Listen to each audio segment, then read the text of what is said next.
ভাইয়া আসসালামু আলাইকুম। করবো তো এই জন্য বসে আছি। ইফতার ইফতারি করবেন, আজানের অপেক্ষায় বসে আছেন।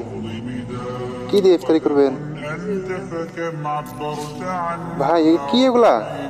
যে ভাত আর হচ্ছে মুড়ি। আর আর জিনিসপত্র আর কই?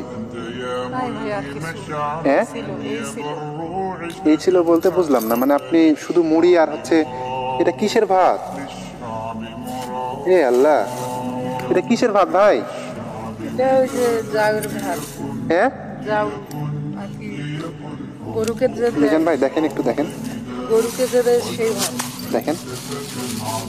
এটা যাও মনে হয়। এটা যাও না, এটা যে খুদ থাকে না নষ্ট, যেটা গরুকে দেয়, যে গরুটা যে গরুকে যেটা খাওয়ায় না, ওইটা মনে হচ্ছে। তো এই শুকনা মুড়ি আর এখানে কি এই যে গরু, এই ভাত আপনি কই পাইছেন? ভাইয়া, কি বলবো, মালিকে যেটুকু খাইতে দিছিল রাত্রে খেয়েছি, খেয়ে রোজা আছে, আর এগুলো ইফতারের জন্য রেখে দিছি। ওই যে গরুকে খাইতে দিছিল, আমার মালিক আবার একটু ইয়া না ভাই, ভালো না, ঠিক আছে।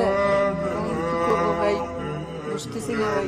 সবারই ভালো মন্দ খাইতে ইচ্ছা করে ইফতারের সময়, তো আমার কপালে আল্লাহ লেখেনি।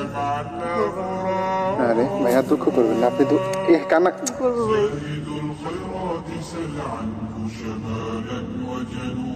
একটা ছেলে, সে আজকে রোজা রাখছে, ও এখানে বিলের মধ্যে কাজ করে। মানে মানুষ কতটা কুলাঙ্গার হইলে, ওর মালিক কতটা কুলাঙ্গার হইলে একবার চিন্তা করেন, যে একটা বোতল পানি, এক জগ পানিও আপনাকে দিয়ে যায়।